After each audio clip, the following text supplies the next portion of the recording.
Hello, friends. Hello, family. Hello, watchers, listeners, readers, and everyone who takes in content for the Southeast Iowa Union.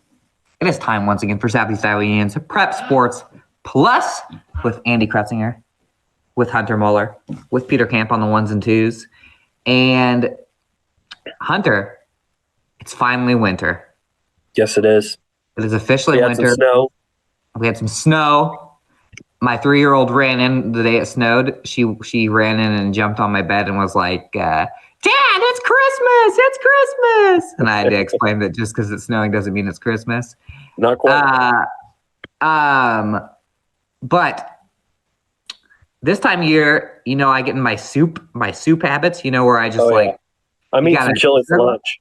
Get some chili, and I'll tell you where you can get some nice soup pretty cheap.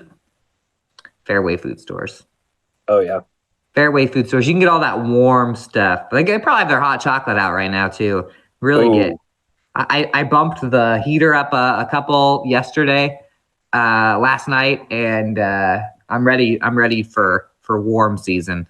Hashtag warm season, SZN. So, I don't like, being like walking out and being cold, but there's nothing better when you come inside from being cold and then you get a nice cup of either hot coffee or hot chocolate, some soup. Yeah, I agree with that. Feeling. What a great feeling.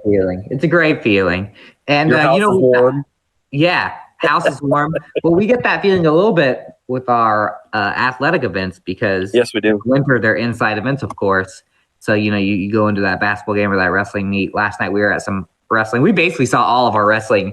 Any wrestling fans, wait around for the after we talk about basketball here, because Hunter and I basically saw all our wrestling teams in one night because of how the schedules check out. But we're talking about basketball, big school basketball first. Now, some of these teams don't quite have their varsity bounds messing up, so some of the individual stats aren't ready yet. We're taping this on Wednesday morning, but the game I'm most curious about, Hunter, is a game you saw live.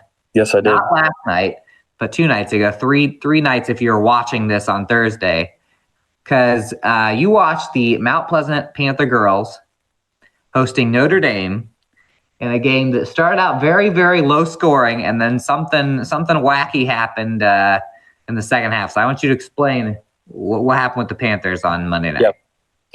Yeah, well, Mount Pleasant dropped their first game of the season at home against a tough Pella team. So second home game, second game of the season for Mount Pleasant, taking on Notre Dame, who, coming into this year is pretty young. I think they only have like 3 seniors, and the rest are, their starting 5 was like 1 senior, and the rest are sophomores. So younger team, and obviously Mount Pleasant dealing with some injuries to, players that would be starters for them, Tori Wilson and Abby Carthy. Thank you very much. Possibly it's their leading scorer and the girl who led them in scoring during the jamboree. So it's possibly. And both are guards and ball handlers, and that's what Other than Carthy last year was by far their main ball handler. So yeah. Anyway, besides that, getting to the game. Pretty tight knit contest. Ended up Mount Pleasant pulling out the win 45-40, and I was texting you. Obviously, it was kind of low scoring to start, but kind of picked it up later on in the game. But through much of the first half, it was Notre Dame that held the advantage.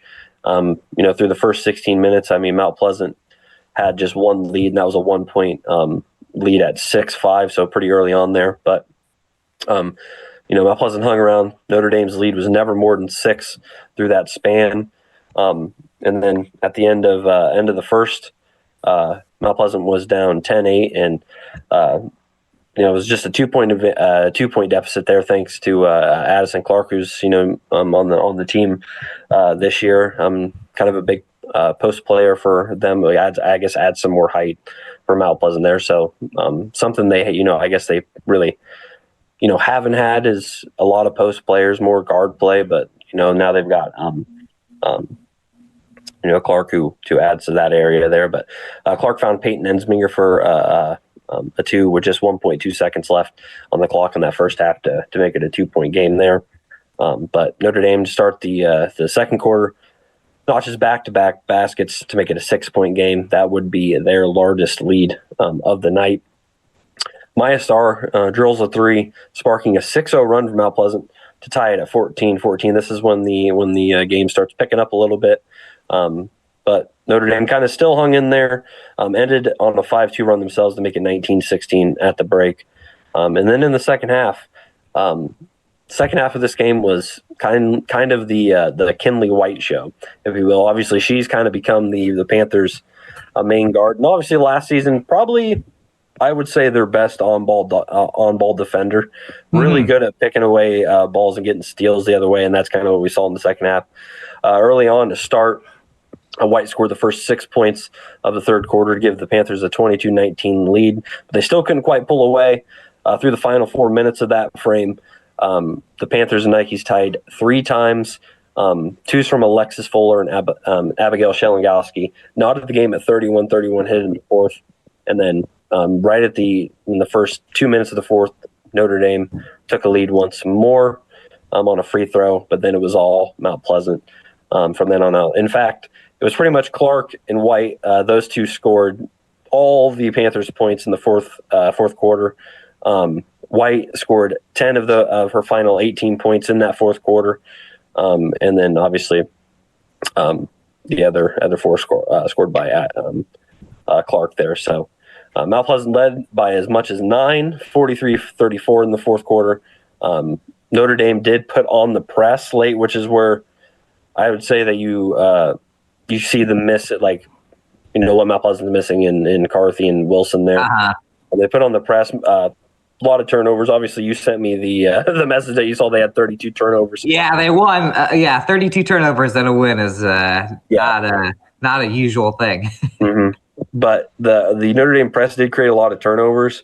They couldn't quite capitalize on all of them. Mount Pleasant was able to do just enough to get that 5-point win there. So first win of the season, but it was kind of an up and down game. But I know Mount Pleasant wants to get those other 2 girls back, and but obviously early season, some girls getting some more minutes and kind of getting accustomed to the varsity level, and that's going to help you in the long run. And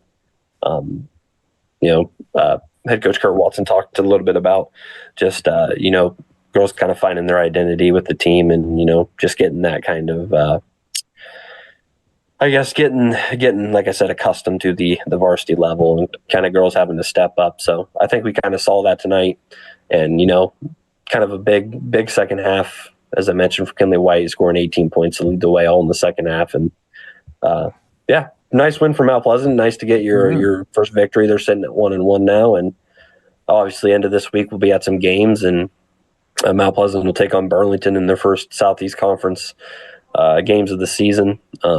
That'll be on Friday night, and obviously Burlington going to be pretty good this season. Obviously Miley Stifel's kind of their main player over there, and she can pretty much do it all.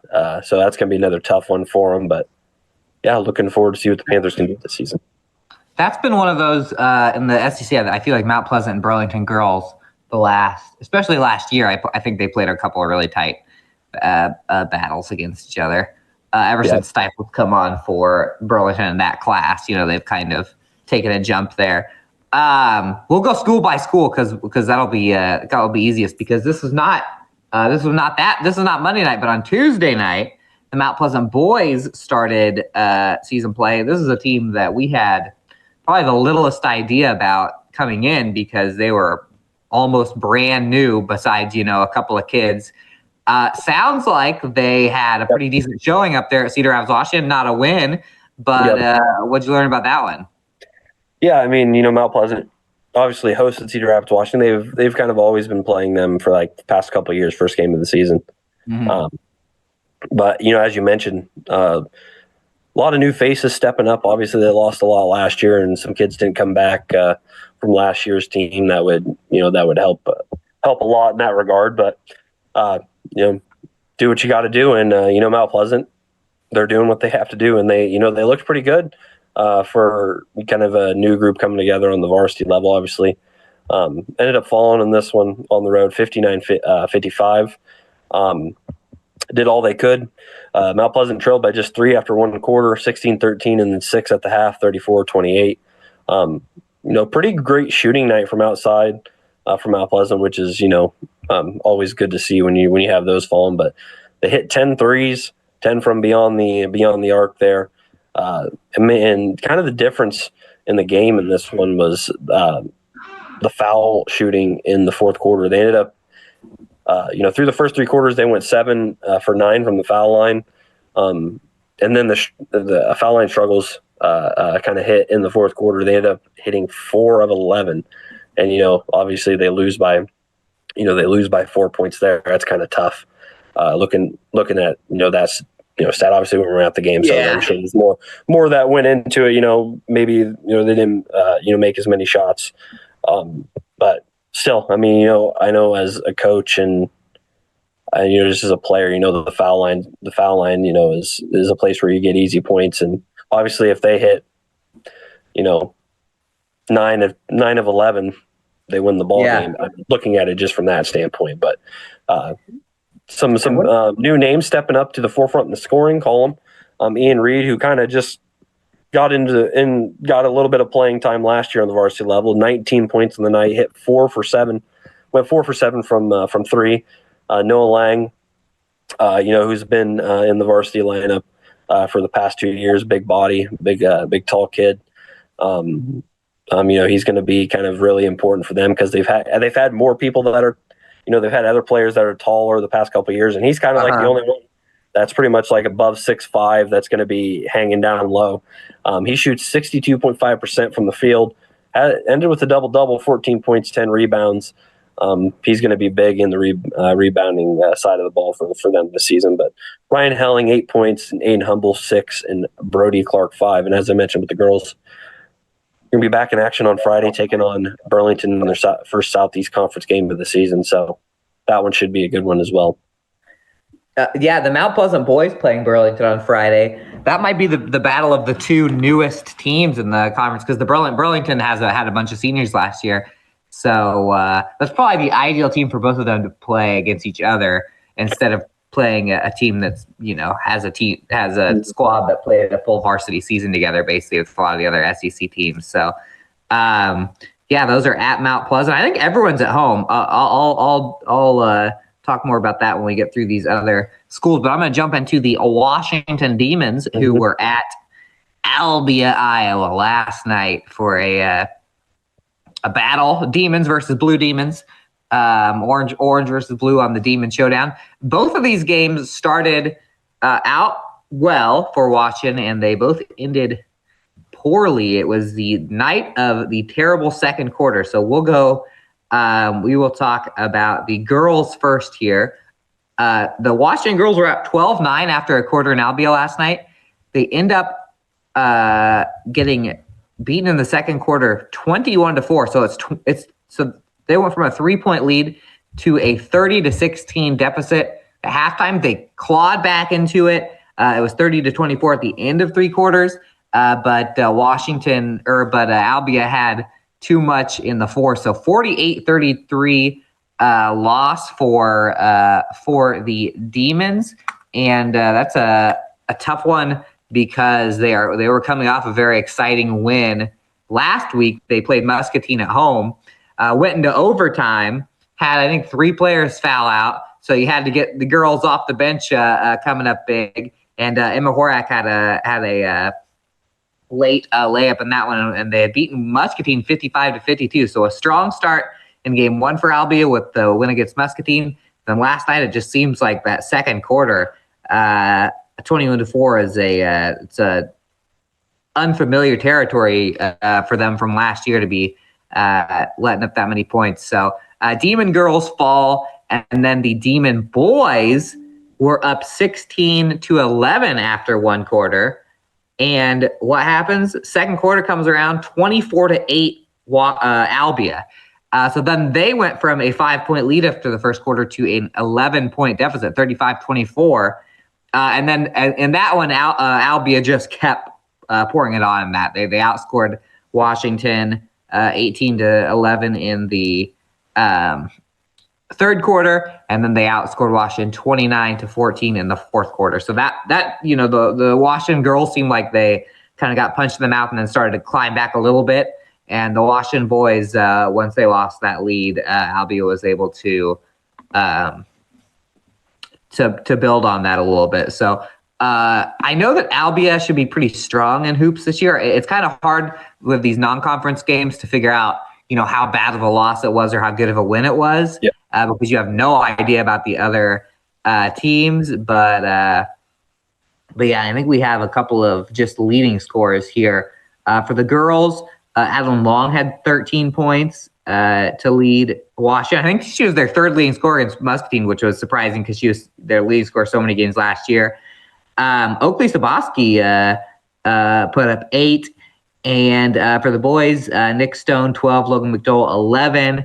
So nobody, went crazy offensively or anything like that. Washington will actually have 4 games over 2 days between the two schools. They'll play Grinnell, who you're about to talk about, because I'm pretty sure that's who Fairfield played last night, on Thursday before playing Keokuk on Friday. And that not to look too far ahead, but those Keokuk games, we have tabbed Keokuk as the team to beat in both conference battles. So we'll see. That'll give us a good idea on Keokuk too, see how close the Demons are to them. So 0 for 2 for Washington last night. Again, the girls did beat Muscatine in an exciting overtime game last week.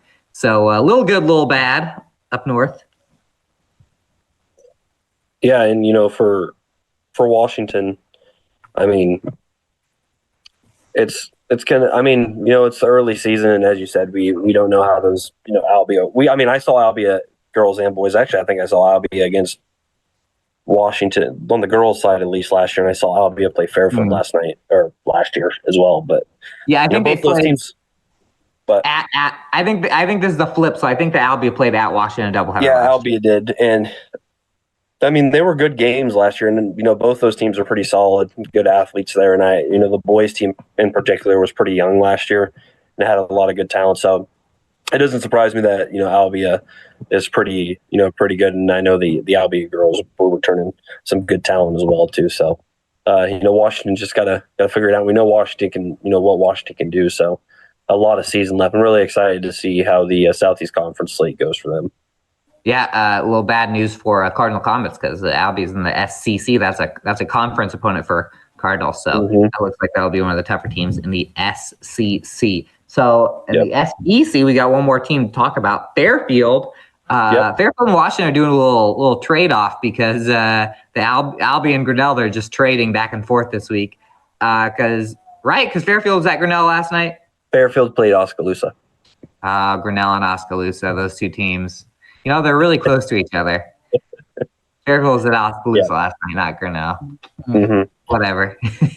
But getting into those, we'll just run through kind of the I guess we can just talk a little bit about what we expect from each team and what they look like. It's just got final scores on these for now because, like you said, I don't know if Varsity Bound is being weird, but I don't know if that's affecting the box score or whatever. But the Fairfield boys fall to Oskaloosa 54-46, and I think you told me, looking back to last year, that was Fairfield's lone win. Obviously, they had one win last year, and that was against Oskaloosa. They fall in this one, but Fairfield.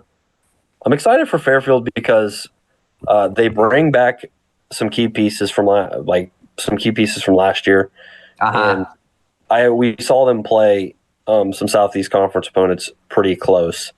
When it got to that. So I'm excited to see what Fairfield can do in Southeast Conference play this year. I think they're going to make a little bit of noise. Looking back to that, I think I remember Fairfield boys playing all the conference opponents close at one point. They just could never get it done. I remember being there and watching them leading both of the other Washington and Mount Pleasant late and then falling. And I think that they gave Keokuk randomly a really close game. So you never know. Any given Monday, Tuesday, Wednesday, Thursday, Friday, Saturday. And then on the girls' side, It seems like I'm pretty sure Oskaloosa is who knocked off Fairfield 2 years ago. Well, 3 years ago now. Wait, 2 years ago? Been a No, it was while. 3 years ago when they Playoff had that game? really strong senior class. Uh, I'm pretty sure it was Oskaloosa that knocked out Fairfield. That or maybe that was Oskaloosa and they Fairfield did have play a nice little Oskaloosa then. basketball rivalry. Yeah, for some reason they always end up playing each other in the postseason. It feels like, or definitely playing during the regular season. But regardless, softball. Oskaloosa. Go ahead. Softball too. I believe that Fairfield and Oskaloosa. I covered like a 14-inning softball game, like the longest state tournament game in history. My first year here. Yep. But Oskaloosa ranked number 15. Obviously, they've been good like the past 3 years because I remember Fairfield playing them in the postseason once and maybe twice. But ranked number 15, Fairfield brings back, I guess brings back most of the starters from last year, but loses one key piece in Savannah Hollander, who kind of led them last year, and Brianna Steele was another kind of post player for them. So they got some new girls coming into the mix there. Just trying to get accustomed to a new coach as well. So that early season they're just trying to figure some things out in the new season. Obviously, Oskaloosa mentioned ranked number 15, so really tough team to go against in your first couple games of the season there. But 58-21 is the final in this one. I actually did see Fairfield play last week. They played Mid Prairie. Mid Prairie is very strong and had 11 girls score. And we haven't got the scores yet from last night, but last week Fairfield's leading scorers were the sophomores.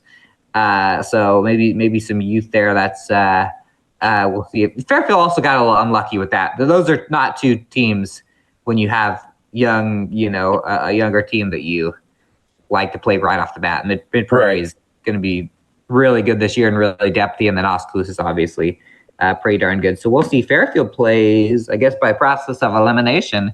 Fairfield plays Fort Madison when it comes down to it on Friday. But before that, I think Fairfield does play Albia on Thursday. Is that right? Is that why I got confused? We have a lot of games Thursday and Friday. Let me check right now. Hold on, if Varsity Bound works, I can look. I'm like, you know what? I totally lied a while ago about the Grinnell Oskaloosa thing.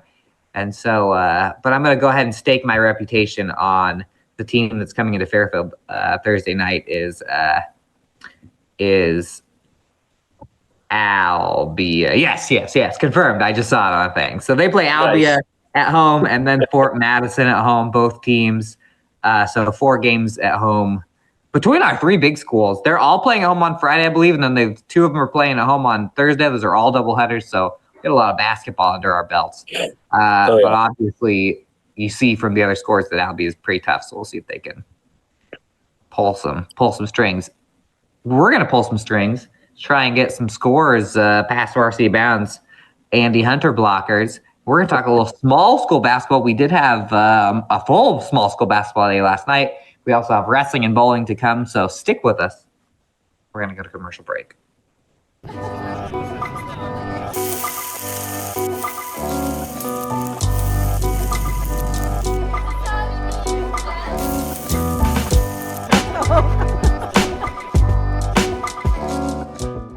Introducing Hy-Vee Market Grill, where every meal is a delight. Start your day with our mouthwatering breakfast options and savor flavorful lunches with friends and family. Cap off your day with our delectable dinners. Hy-Vee Market Grill, where every moment is delicious.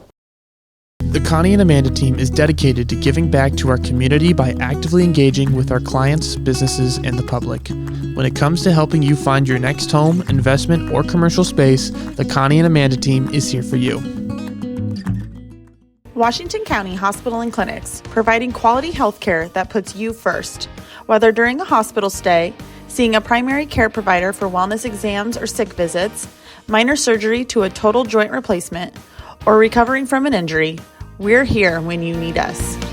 More than you expect for your health care. Washington County Hospital and Clinics. Hello. Welcome back to Southeast Iowa Union Prep Sports Plus with your B block. That's small school basketball. And we are navigating Varsity Bound, which is a great website. Probably best in the entire United States, world probably. Best thing. So we're not blaming Varsity Bound, but it's a little choppy today. So we've got the scores up from, but we did get the scores up from last night in the Southeast Iowa Super Conference. First, I'll roll through the ladies, and then you go through the fellas, although I have a special report from one of those boys basketball games. You guys learn about that in a second. Super Conference North, the conference that we have been raving about being the closest conference coming into this year. And one team is putting a little bit of a doubt in that. The Highland Huskies with a 60-40 win over Hillcrest Academy in what we thought was going to be a really tight game. Nice long time rivalry there. And Highland, who had upset the 10th ranked Lone Tree Lions in the first conference game of the season, came in this 3-0. They get 19 points out of Cameron Fink. They get 15 points out of Haley Brunn, 12 from Mackenzie Davis, and 10 out of Emerson Schultz. So 4 players in double digits right after Fink scored 30-something the other day, and it scored like 2/3 of their points. Now they're showing that they can do it all around. Big win for Highland, who is now 4-0 in the overall, and 2-0 in conference play.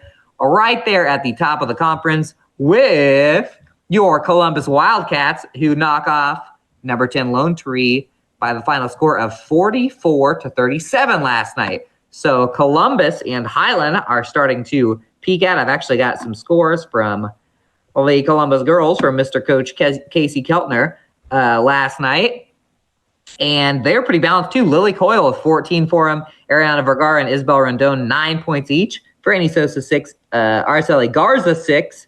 It looks like Kinley Brown might have been the only other player to see the floor because there's only 6 on the little thing that they give me, and she didn't score. So short bench, it seems, for Columbus. Worked out, and Columbus and Highland are both 2-0 in the Super North.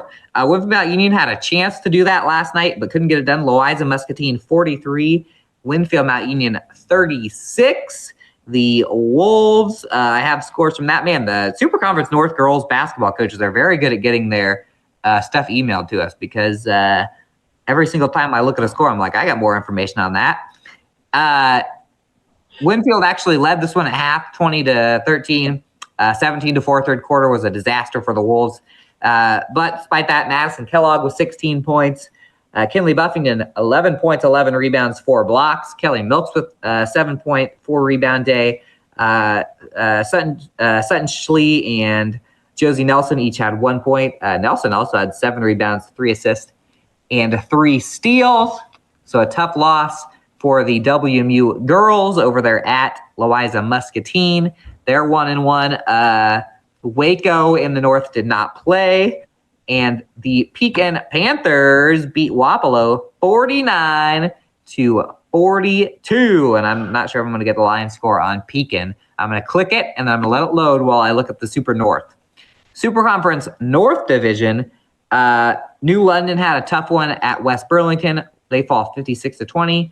Van Buren County, though, beats Notre Dame 46-40. So a win for VBC. And guess what? Van Buren County and New London are playing on Friday.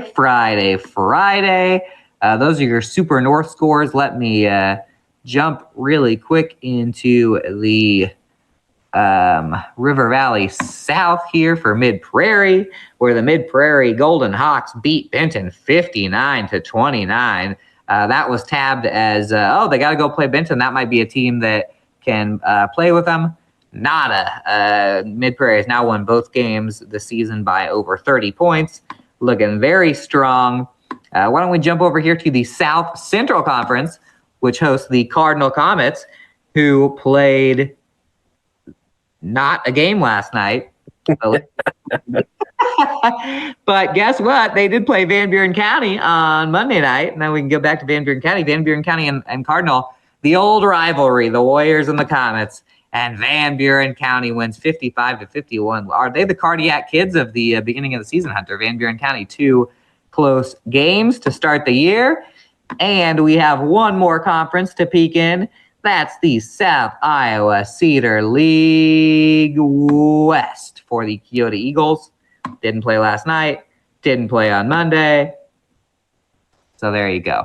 And again, Waco didn't play. Waco did play. They played a non-conference game, fell to Holy Trinity, I believe 43-37, but they didn't play a conference game. So in the North craziness, they were the one team off. There's an odd number in the North. So there you go for the girls. What about the boys, Hunter?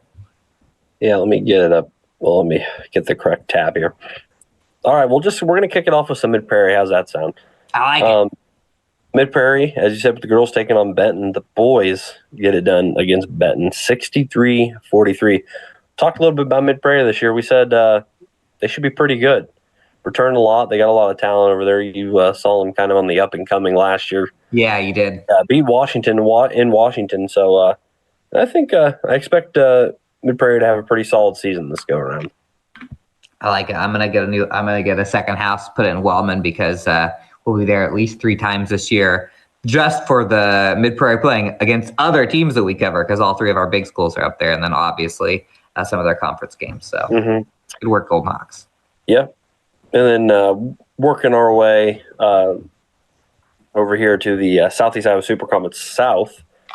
We're jumping a little bit, I guess, but no winners from the South Division. Obviously, this conference is absolutely stacked. But Van Buren County took on Notre Dame, which is going to be right there for a conference title, along with the likes of West Burlington and Holy Trinity.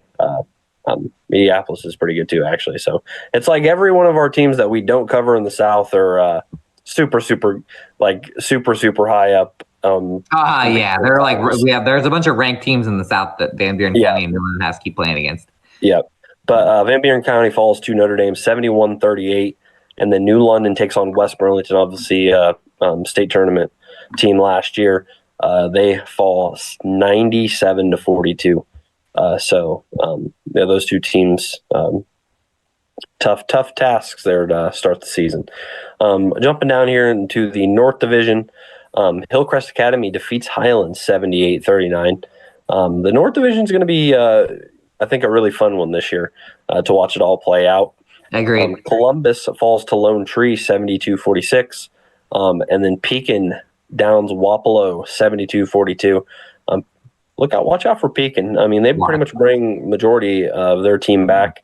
I think they're going to be pretty good and going to be right up there at the top as well. But the other game, Winfield Mount Union taking on the Wise and Muscatine. Andy, you've got a little more insight into this one. Yes, the special reporter Andy Krutzinger with your Winfield Mount Union Louisa Muscatine update, because it wasn't on Varsity Bound. So I went to a little place called Huddle, and during our little commercial break, I watched the end of this game, and I watched Winfield Mount Union. They were down 38-35 with a minute left.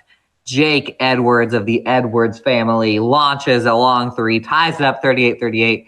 Louisa Muscatine failed to score on their next possession as time was running out. And clock winds down, and we get a pass from Nicholas Sparrow to Max Edwards right inside the free throw line. And Max Edwards buries one with 8 seconds left on the clock, and Winfield Mount Union knocks off Louisa Muscatine with a fourth quarter comeback, 40-38. We don't have individual scores on that, but 1-0 for the WMU boys basketball team in the North. Yes, sir. And then jumping down to the South Central Conference, much like the girls, Cardinal did not play yesterday. They did play on Monday. They took on Van Buren County. Little rivalry action right there. Always, those 2 teams always seem to go at it. But Van Buren County gets the better of Cardinal, 74-53. And then finally, jumping back up to the South Iowa Cedar East Division, we've got Keota in there, and they took on the Wise and Muscatine, first game of the season, and they down the Falcons 84-46. I actually have a special report on that too. And they also have a game. They also had a game yesterday where they beat Sigourney 63-55. So, yeah, hit me with a special report on that one. Special report from Mr. Southeast Iowa, Dave Johnson from the Round Guy Radio podcast texted me yesterday. You just reminded me. Kyoto looks great. Billy Kindred hit 7 threes.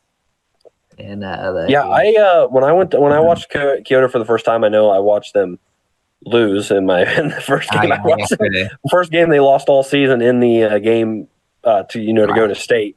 I know I watched them. Well, no, 2 games. They needed one more win after that when I was at. Yeah. Despite losing some, they've still got plenty of talent there to make some noise in the postseason. So, kind of looking forward. We don't see Kyoto too often. It seems like, because obviously there's Sigourney Kyoto during football and stuff like that, and then baseball. Well, at least the past couple of years, Kyoto's been kind of right there, and then there's obviously Sigourney. It kind of sucks for them because they get split up. It seems like if those two teams were together all the time, they would just roll. Dominating. I think they would jump up to 2A and some of those. That'd be an interesting. That'd be interesting. But then there wouldn't be there wouldn't be no more Savages. I know, I still think that's sick. The Savages, man. And the Cobras, I don't know. That's probably not a hot take, but the Cobras, that's sick. Yeah, Cobras, Savages. I like that. All pretty. I don't know, Sigourney. They can get it done with team names. Nobody gets it done here. That's right. So that's it. We got plenty of. Plenty. Believe me, we got plenty of basketball left in this season, like a million games. But we're gonna talk a little wrestling, which we got to feast our own 4 eyes on, or 8 eyes if you count the glasses. Coming up in the C block, and we're gonna talk a little bowling for all you bowling maniacs out there. So stick with us. Attention Hy-Vee shoppers, introducing Hy-Vee Perks, your ticket to exclusive savings and rewards. Access exclusive perks, prices, earn gas discounts, and unlock special deals. All this for free. Join Hy-Vee Perks today and start saving.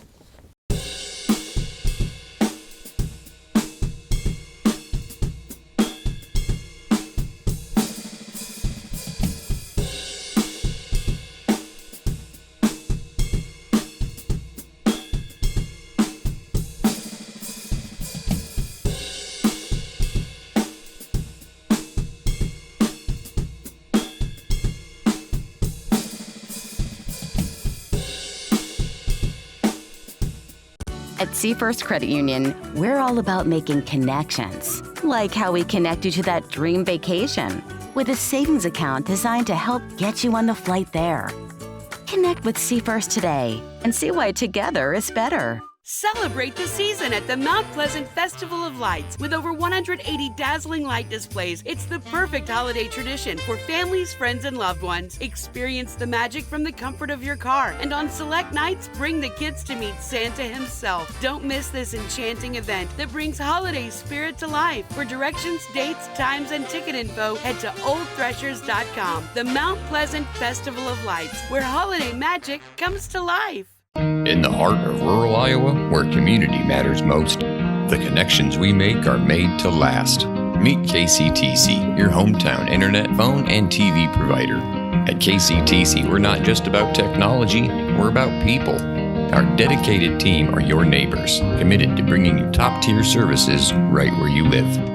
We believe in giving back to the community that raised us. Experience the power of a real connection with KCTC. Join us in building a stronger, more connected Southeast Iowa.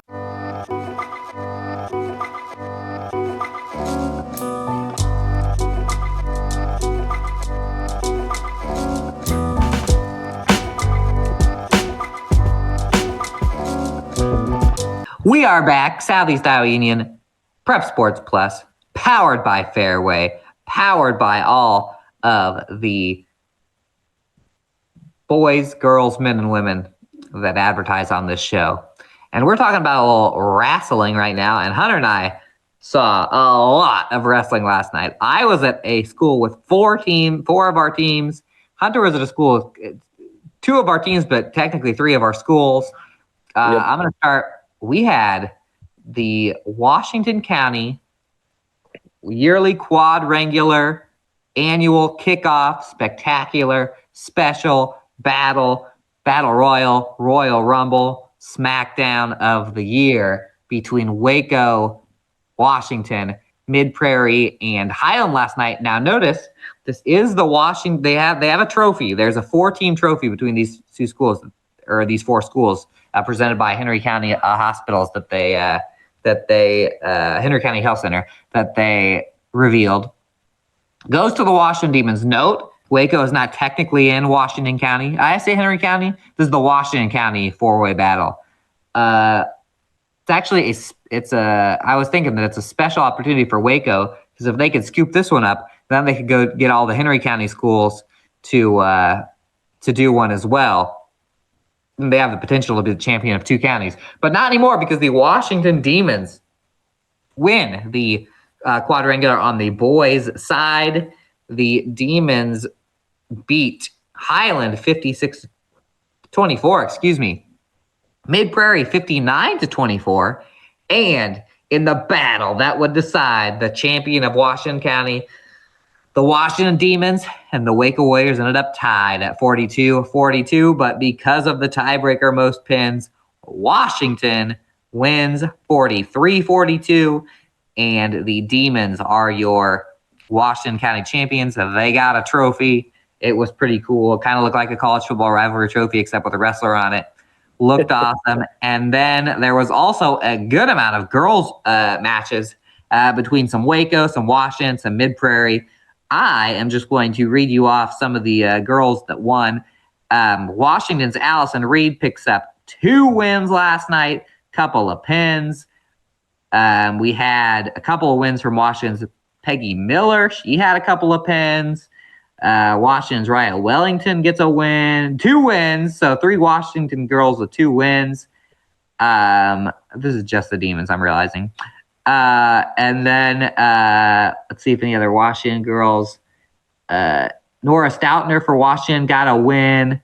And then let me now I have to call an audible on myself to talk about the girls here. Teams. Why don't you jump into Mount Pleasant Columbus, and then I'll read off the rest of the girls' winners, because I realized there were so many matches, but I had a bunch of matches in front of me, and that wasn't even all of them. Okay. Let's see here. All right. Yeah, I was in Mount Pleasant last night. Columbus WMU came to town, taking on the Panthers in a little early season duel here. And, Mount Pleasant, over the past couple of years, they've had a lot of younger wrestlers, and now they're kind of starting to mature. And we're seeing them improve pretty much in all facets on the mat.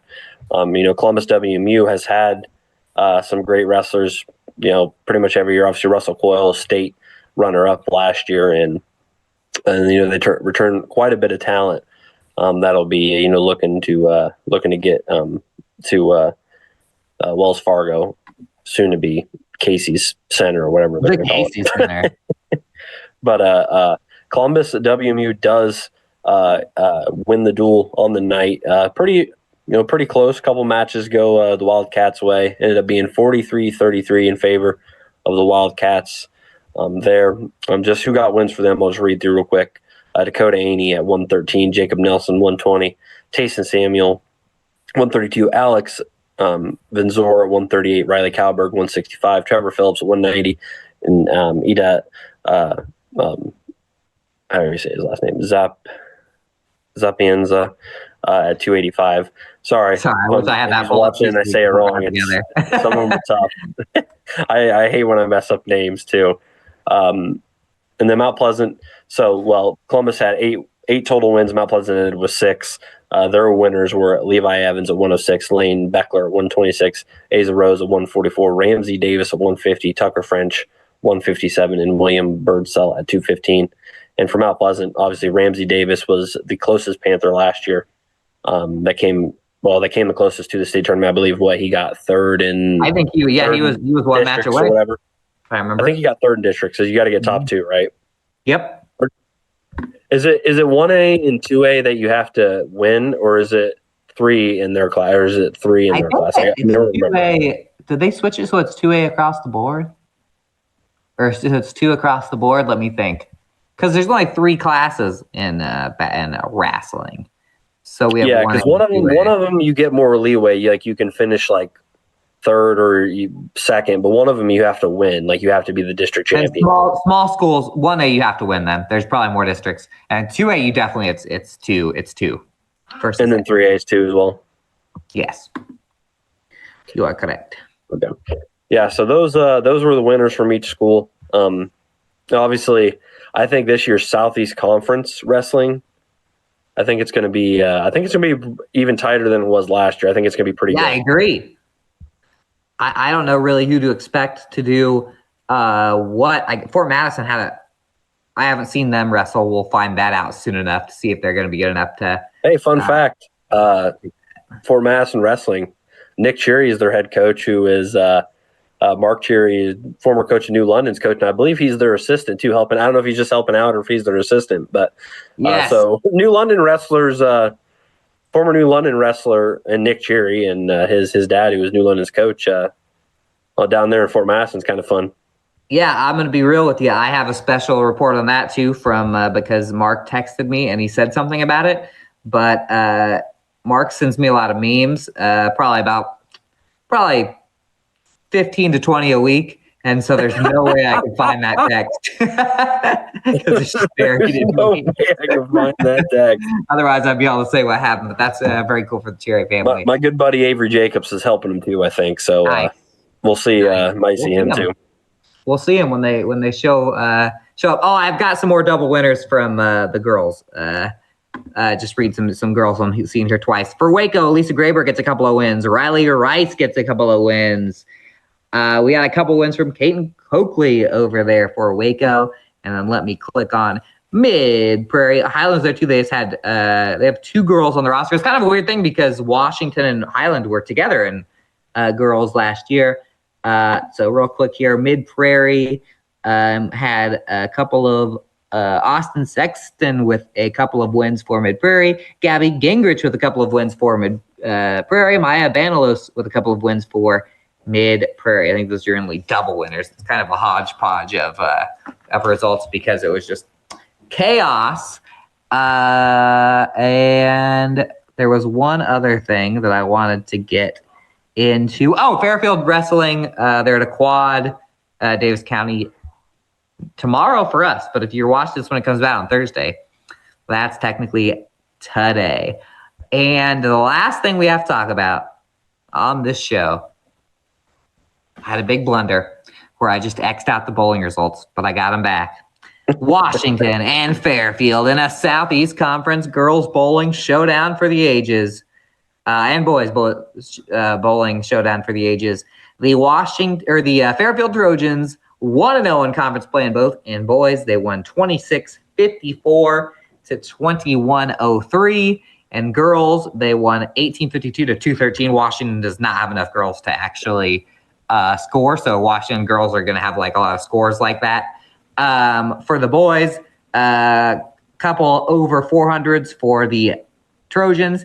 Ethan Cass goes for 417. Blake Ballou goes for 414 to lead the way for the Trojan boys. And then on the girls' side, Autumn McBride for Fairfield 258. Emma Cass 252. They got a couple Casses there. I'll tell you what, 2 of the top 4 Fairfield girls bowlers score-wise are freshmen. 3 of the top 4 are underclassmen because Autumn McBride's a sophomore. So watch out for those Fairfield girls bowlers, and watch out for this show coming back next week, because that's all we have to talk about today. And watch out for me and Hunter on the sidelines. Come say hi. Come say hi. You see a ball coming towards us, don't let us get hurt like all those NFL refs and chain gang members. Getting carted off the field, man, I'd give the thumbs up. I would too.